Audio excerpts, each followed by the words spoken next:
अच्छी नाक कटाई सलोनी जी, आपके घर वालों ने इस खानदान की। भाई सलोनी जी, हमें तो याद नहीं पड़ता है कि इन दिनों आपके घर वालों का इस घर के साथ कोई झगड़ा हुआ, फिर इस घर की इज्जत उछालने में क्यों? जी डोंट माइंड, आप तारा भाभो आप सब वाकई महान है जो सलोनी जी को इस घर में लेकर आए।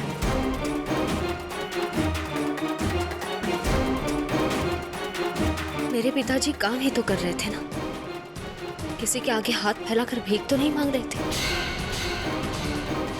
वो स्वाभिमानी इंसान है। कई मुश्किलें आई सामने, चाहते तो यहाँ आकर हमसे मदद ले सकते थे। मुझे नाज है उन पर। उनका बुरा वक्त चल रहा है जो किसी का भी हो सकता है। उन्होंने जिंदगी से लड़ने का फैसला लिया था। मुझे कोई शर्म नहीं ये कहने में कि मैं ठाकुर नरपत सिंह की बेटी हूँ। सलोनी जी सही कह रही है उर्वशी जी, इनके पिताजी तो। आप इस घर के मेहमान हैं और हर मेहमान की अपनी एक मर्यादा होती है। इस घर के मामलों में इंटरफियर करके आप उस मर्यादा का उल्लंघन कर रहे हैं। प्लीज माफ कीजिएगा।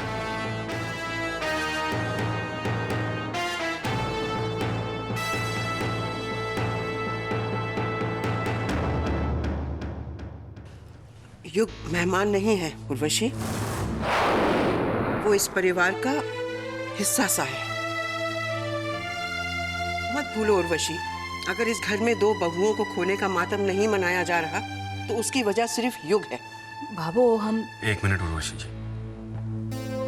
सलोनी, मैं तुम्हारी परेशानी समझता हूँ, लेकिन तुम्हें भी हमारे परिवार की मान मर्यादा का ख्याल रखना चाहिए। भाई साहब, मैं तो सिर्फ अपने परिवार की मदद करना चाहती हूँ, एक बेटी का फर्ज अदा करना चाहती हूँ। सलोनी जी डोंट माइंड, ये फर्ज वगैरह तो ठीक है, लेकिन क्या इस घर की इज्जत नहीं बचाना चाहती हैं? हमें तो लगता है कि आपने जिद पकड़ ली है कि आपका मन जो कहेगा आप वही करेंगी। जिसे आप जिद कह रही हैं रोशी जी, वो एक बेटी की अपने माँ बाप की इज्जत की परवाह है। और रही बात इस घर की, तो मुझे खुद से ज्यादा सलोनी पर विश्वास है। वो कभी भी ऐसा कोई कदम नहीं उठाएगी जिससे इस घर की इज्जत पर दाग लगे। सलोनी वही करेगी जो वो चाहती है, और मैं इसके फैसले में इसके साथ हूं। और मुझे नहीं लगता कि भाई साहब को भी अब इसमें कोई एतराज होगा। भाई साहब, मैंने अपनी बात आपके सामने रख दी है। अब आप जो भी फैसला लेंगे मुझे मंजूर है। अगर आप नहीं चाहेंगे तो मैं ये नौकरी नहीं करूंगी।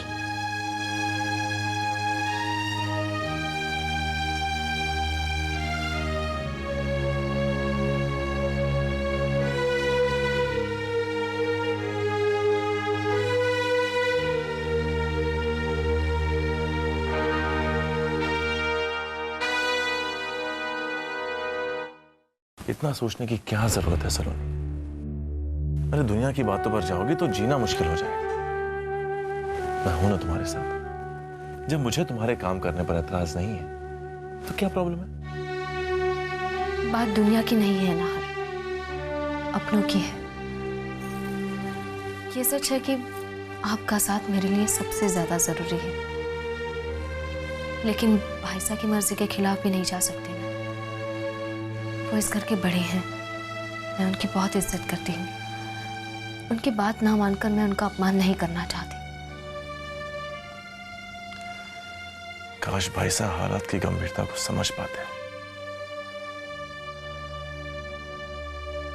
आज तक ऐसी नौबत नहीं आई कि इस घर की बहू और बेटियों को नौकरी करनी पड़े,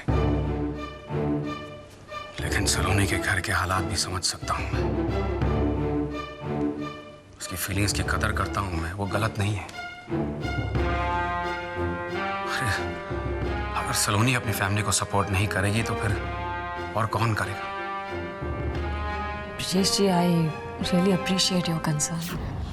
शायद सलोनी जी जो कर रही है अपनी जगह ठीक होगा, लेकिन हम तो इस बात से सरप्राइज्ड हैं कि सलोनी जी के लिए आज भी उनका वो घर इस घर से ज्यादा इम्पोर्टेंट है। हम ये नहीं कह रहे हैं ब्रिजेश जी कि जो सलोनी जी कर रही हैं वो गलत है, अब देखिए ना, वो नौकरी नहीं करती हैं तो ही इस घर पे पूरी तरह से उनका ध्यान नहीं है, जो भी कारण हो। अब एक बार नौकरी कर लेंगी तब तो इस घर को चलाना एकदम ही मुश्किल हो जाएगा उनके लिए। तारा तो वैसे ही बेचारी हर वक्त बीमार रहती है और हम इस हालत में चाहकर भी ज़्यादा काम कर नहीं सकते।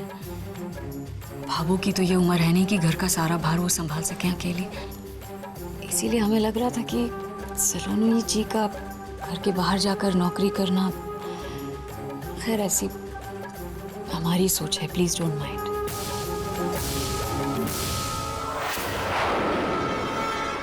युग पर क्यों नाराज हो रहे? हम भी तो सबको आकर बताने ही वाले थे ना। हाँ, इसी बात का तो गुस्सा आ रहा है मुझे। उसने हमसे पहले क्यों बताया? अरे हम तरीके से बात करते, सबको समझाते कि सिचुएशन क्या है और तुम्हें इस जॉब की इतनी जरूरत क्यों है। तब सबका नजरिया भी अलग होता और जीजी को सबके कान भरने का मौका भी नहीं मिलता। पर उन्होंने आके एक न्यूज दे दी। बहुत समझदारी काम किया उस युग में। जाने दीजिए ना। युग नहीं जानता था कि कौन क्या सोचेगा, इस खबर को किस तरह लेगा। अब रिश्तों की नजदीकियां और बारीकियां वो नहीं समझता, इसलिए उसने ऐसा किया, वरना वो ऐसा नहीं करता। आइए भाई साहब।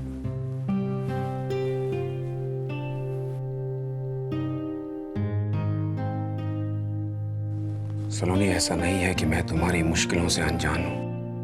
मैंने इसके बारे में बहुत सोचा है और मैं इस डिसीजन पर पहुंचा हूं कि अगर तुम्हें काम करना ही है तो फिर हमारी अपनी कंपनी है, तुम्हें अपनी पसंद और काबिलियत के हिसाब से जॉब मिल जाएगी। I don't think there should be any problem. Thank you भाई साहब, आपने मेरे लिए इतना सोचा। लेकिन अपनी कंपनी में काम करना नौकरी ना होकर एक फॉर्मेलिटी रह जाएगी, और ये तो एक तरह की मदद ही कहलाएगी ना भाई साहब। मैं अपने ससुराल से मदद लेकर अपने मम्मी पापा के आत्मसम्मान को ठेस नहीं पहुंचाना चाहती। मुझे गलत मत समझिए भाई साहब, मैं सच में आपकी एहसानमंद हूँ।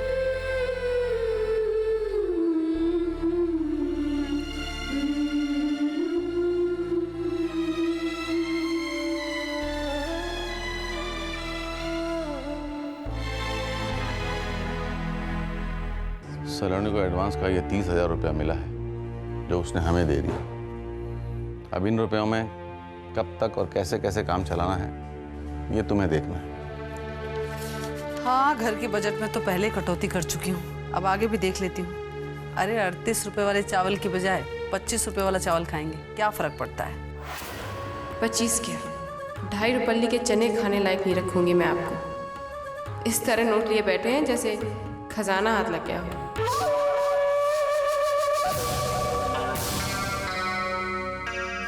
भगवान ने से किसी को ना देखा है। क्या बात है कावेरी, इतनी परेशान क्यों लग रही हो? जाने दीजिए मम्मी जी, मैं अपना दर्द बताकर आपकी आंखों में आंसू नहीं लाना चाहती। क्यों बेटा, क्या तुम्हारी तकलीफ हमारी नहीं है? बताओ तो सही, बात क्या है? दुनिया के सबसे बढ़िया eye surgeon doctor Richard Bentek India आए हुए हैं। आजकल हमारे शहर में किसी सेमिनार के लिए। मैंने सोचा कि समर की रिपोर्ट्स दिखाकर उनकी एक बार राय ले ली जाए। वो तो अच्छा है कि मुझे अपॉइंटमेंट मिल गया, लेकिन क्या लेकिन कावेरी? उनकी फीस हमारे बस के बाहर है। कितनी है फीस? सिर्फ कंसल्टेशन 20,000 रुपये। मैंने कहा था ना पापा जी, हमारी इतनी हैसियत नहीं है। मैंने बेकार में ही आपको ये बताया। रुको कावेरी, ये 20,000 रुपये रख लो बेटा। अब अपॉइंटमेंट मिल गया है तो ऐसा मौका हाथ से मत जाने दो। समर को आंखों की रोशनी मिल जाए, हम सब के लिए इससे बढ़कर और क्या बात हो सकती है? लेकिन पापा जी, घर का खर्चा। कावेरी बेटा, तुम उसके बारे में मत सोचो, कहीं ना कहीं से पैसों का इंतजाम जरूर हो जाएगा। तुम सिर्फ समर के बारे में सोचो। फिर भी मैं कम कराने की कोशिश करती हूँ।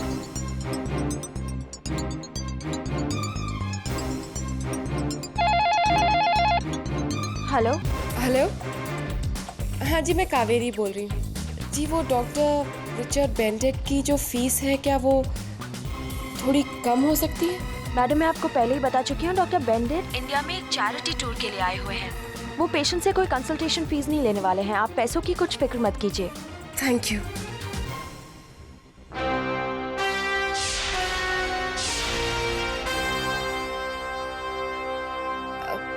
वो एक्चुअली क्या है कि 20,000 रुपये हमारे लिए बहुत भारी रकम है। मेरे पति की कमाई से ये घर चलता है। अब वो ही किसी काबिल नहीं रहे तो मैं इतनी बड़ी रकम कहाँ से अरेंज करूँ? अब नहीं हो सकता। प्लीज नहीं, अपॉइंटमेंट मत कैंसिल कीजिए। मैं कहीं से अरेंज करने की कोशिश करती हूँ।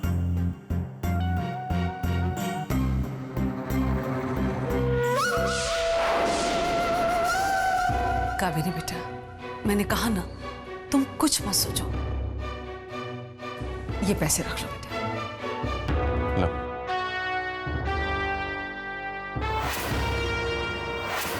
20,000 क्या खरीदूं मैं अपने लिए?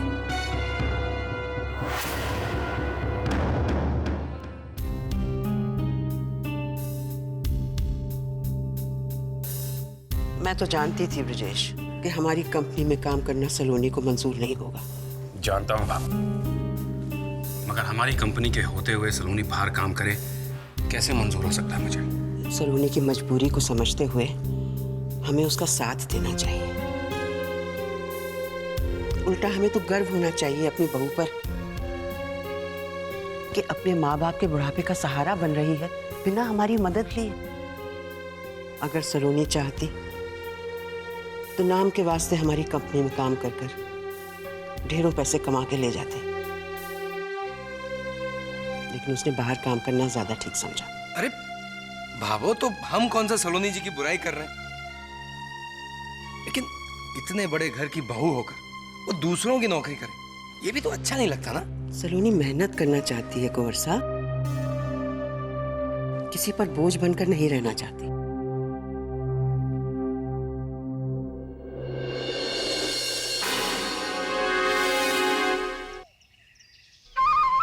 मेरी सलोनी यूं ही बड़ी मुश्किलों से गुजरी है भगवान।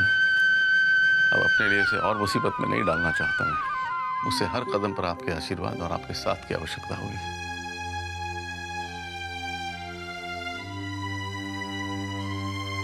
देखना, हमारी प्रार्थना व्यर्थ नहीं जाएगी। माता रानी महाराज सलोनी की रक्षा जरूर करेंगे। सुनो, मेरा एक काम करोगे? बोलो। ये टिफिन सलोनी के ऑफिस में दे आओगे? इसमें गट्टी की सब्जी और चपातियाँ हैं। सलोनी को बहुत पसंद है। तुम्हें क्या लगता है हमारी बेटी को उसके ऑफिस में खाना नहीं मिलेगा? नहीं, ऐसा नहीं है। आज अचानक इसे अपने ऑफिस में देखकर बहुत खुश हो जाएगी। मैं अभी जाकर ये सलोनी को देख के आता हूँ। लाओ। मेरी सलोनी को इस नई जंग में कामयाबी देना माँ।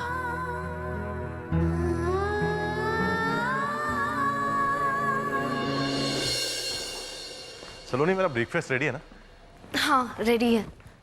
आप अपनी इम्पोर्टेंट फाइल वही रूम में भुलाए थे, इसमें रखिए। Oh sorry. ये क्या सलोनी जी, आपको रिहर्सल्स के लिए जाना है ना? नहीं युग, मैं नहीं जा सकूंगी। सॉरी। लेकिन क्यों? इतना अच्छा चांस है। भाई साहब की मर्जी के बिना मैं कोई भी काम नहीं करना चाहती, और भाई साहब नहीं चाहते कि मैं नौकरी करूं, इसलिए। और अगर परमिशन के साथ भाई साहब अपना आशीर्वाद देना चाहें तो?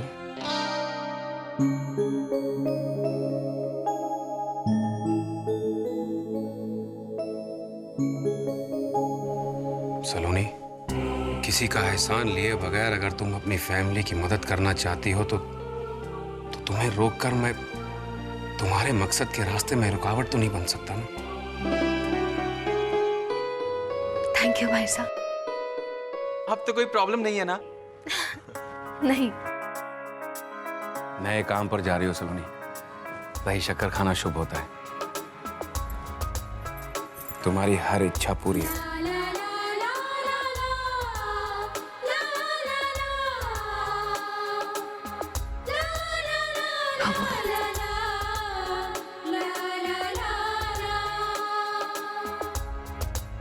आपका साथ रहे तो मैं अपनी जिम्मेदारी निभा पाऊंगी बाबू। मेरा आशीर्वाद सदा तुम्हारे साथ है। चले? हाँ। अच्छा भाई साहब।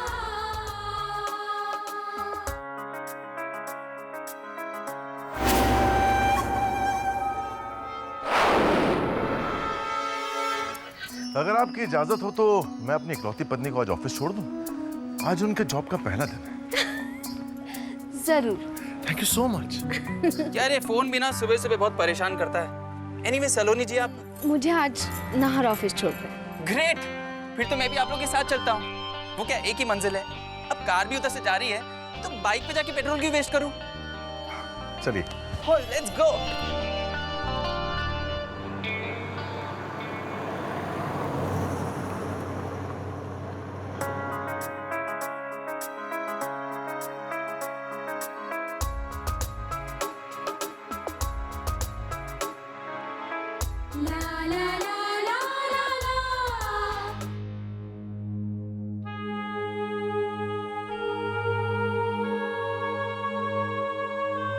आपके फादर आए थे, आपके लिए टिफिन लेकर गए हैं।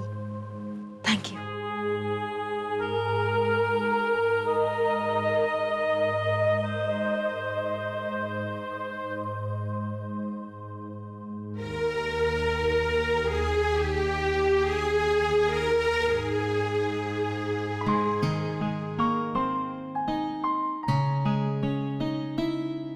Hi. हाय। Home food? हाँ। Wow.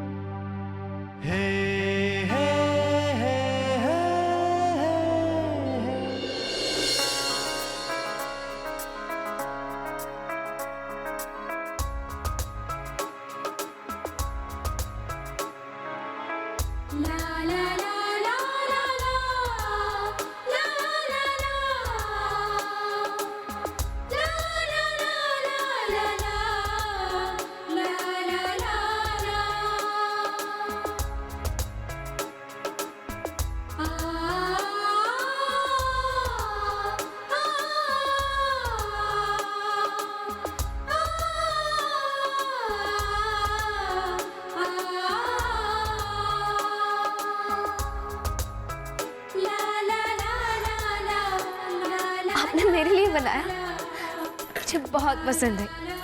Thank you Babu, thank you.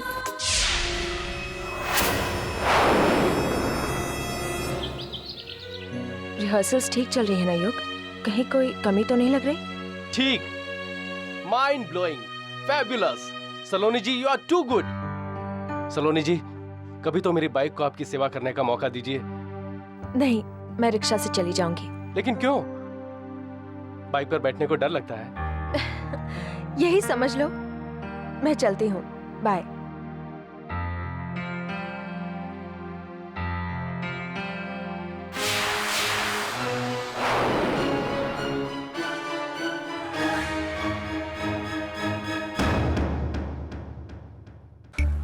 Sorry, मुझे आने में थोड़ी देर हो गई।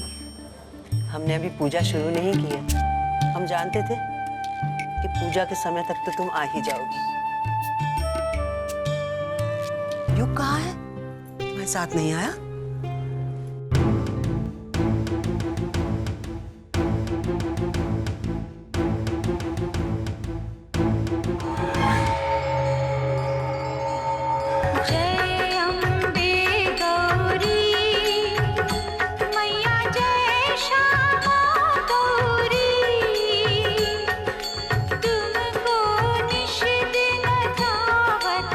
तुमको निषिद न जावत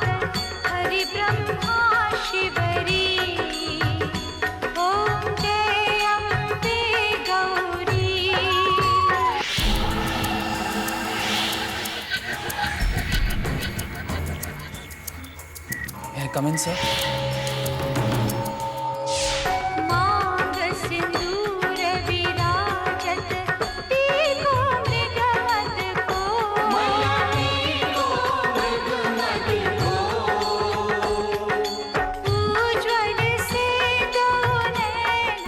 You are 5 minutes late, योग। I'm sorry. क्या रिपोर्ट है? सर सलोनी का भरोसा जीतना इतना आसान नहीं। आई डोंट केयर योग, तुम्हें किसी भी तरह सलोनी का भरोसा जीतना होगा।